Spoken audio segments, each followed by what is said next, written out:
इस जमीन पे हजारों साल पहले मशरिक व मगरिब पे हुकूमत करने वाला एक बदतरीन बादशाह जो अपने आप को खुदा कहलाता था। इसका नाम नमरूद बिन किनान बिन साम बिन नूह था। इसका पाया तख्त बाबुल था। ये पहला वो बादशाह था जिसने सबसे पहले ताज अपने सर पे पहना ताकि लोगों को मालूम हो कि उनका खुदा नमरूद है।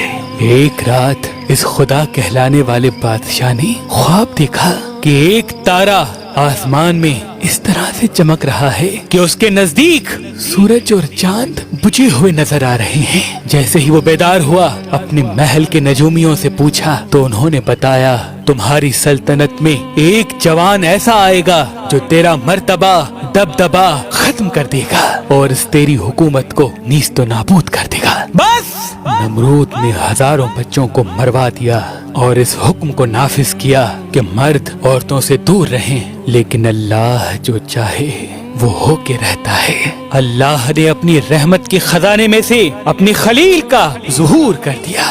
तारीख ने लिखा कि हजरत इब्राहिम की वालदा जब हजरत इब्राहिम की आमद हुई, कई सालों तक अपने इलाके से बाहर रही और अपने बेटे इब्राहिम को गार में छुपा दिया। तकरीबन 7 साल आपकी वालदा मोहतरमा उस गार में छुप के आती, आपको दूध पिला के वापस बाबुल चली जाती। जब आप ज़माना बुलूगियत की तरफ बढ़ने लगे तो आपके चचा आसिर ने ये चाहा कि आप उनके साथ आके रहें और उनके काम में हाथ बटाएं। हजरत इब्राहिम अलैहिस्सलाम जब आगे शहर रहने लगे, लोगों को देखा कि कोई सूरज की पूजा कर रहा है, कोई आग की पूजा कर रहा है, कोई बुतों की पूजा कर रहा है, कोई नमरूद को खुदा कह रहा है। आप फरमाने लगे, अल्लाह तो वो है जो हर चीज पे कुदरत रखता है। ये सूरज तुलू होके गायब हो जाता है, कैसे हो सकता है ये खुदा हो? ये आग पानी से बुझ जाती है, कैसे हो सकता है ये खुदा हो? ये नमरूद हमारी तरह सो जाता है, बीमार हो जाता है, कैसे हो सकता है ये खुदा हो?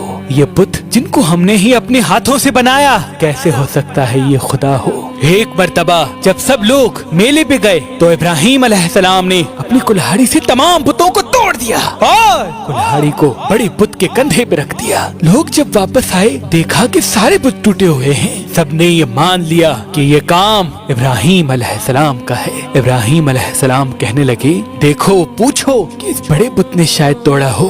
सब हैरत से पूछने लगे कि ये बुत कैसे तोड़ सकता है? तो आप फरमाने लगे, मैं भी तो यही कहना चाहता हूँ कि जब ये किसी बुत को तोड़ नहीं सकता तो ये हमारा खुदा कैसे हो सकता है? नमरूद ने ये हुक्म नाफिज करवाया कि एक ऐसी आग जलाई जाए जिसमें इब्राहिम को इस तरह से जलाया जाए कि लोग इबरत हासिल करें। 2 सालों तक लकड़ियों को जमा किया गया और एक बहुत ही बड़ी आग जलाई गई। फरिश्तों ने अल्लाह की दरबार में फरियाद को बुलंद किया कि ऐ अल्लाह, हमें हुक्म दे कि हम तेरे खलील को बचा सकें। अल्लाह ने फरमाया, जाओ देखो, अगर इब्राहिम तुमसे मदद तलब करे तो जरूर उसकी मदद करना।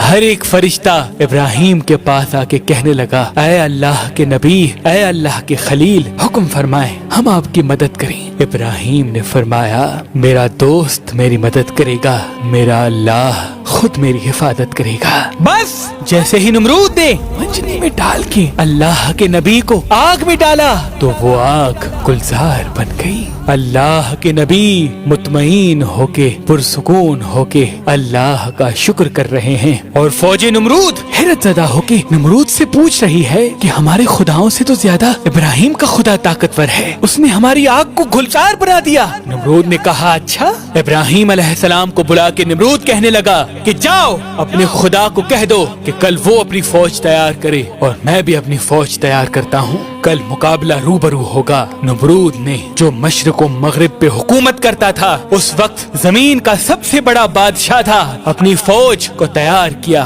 और एक बड़ी इमारत पे खड़े होके कहने लगा, है कोई मुझसे ज्यादा ताकतवर तो आए और लड़े मुझसे। इतनी देर में अल्लाह ने मच्छरों को हुक्म दिया कि जाओ इस नमरूद की फौज को फिन्नार कर दो। वहाँ से बड़े बड़े मच्छर आए और नमरूद की फौज के एक एक फर्द का खून और गोश्त खा गए। नमरूद हैरत ज़दा देख ही रहा था कि एक लंगड़ा मच्छर नमरूद की नाक में घुस गया। नमरूद अपने सर को दीवारों पे मारने लगा कि मुझे कोई बचाए, लेकिन अफसोस अल्लाह का अज़ाब जब आता है तो कोई किसी को बचा नहीं पाता। वो फौरन अपने महल में आया, बेचैन होने लगा, अपनी खादमीन से कहने लगा कि अपनी जूतियों से मेरे सर को मारो। जब जब नमरूद के सर पे कोई जूता मारता था, नमरूद को सुकून आता था, क्योंकि वो मच्छर नमरूद की नाक से होते हुए नमरूद के दिमाग तक आ पहुंचा और धीरे धीरे उसके दिमाग को चाटता रहा। तारीख ने लिखा वो बदतरीन बादशाह, वो जो अपने आप को खुदा कहलाकर अल्लाह के बंदों को गुमराह करता था, अब वही बंदे अपनी जूतियों से उसका सर पीटते थे और ऐसे तड़प तड़प के वो फिन्नार हो गया। उसकी सल्तनत नीस्त तो नाबूद हो गई। सलाम हो अल्लाह के नबी इब्राहिम खलीलुल्लाह पर। बेशक अल्लाह के सिवा कोई खुदा नहीं और वो ही है जो हर चीज पे कुदरत रखता है, जो हर चीज पे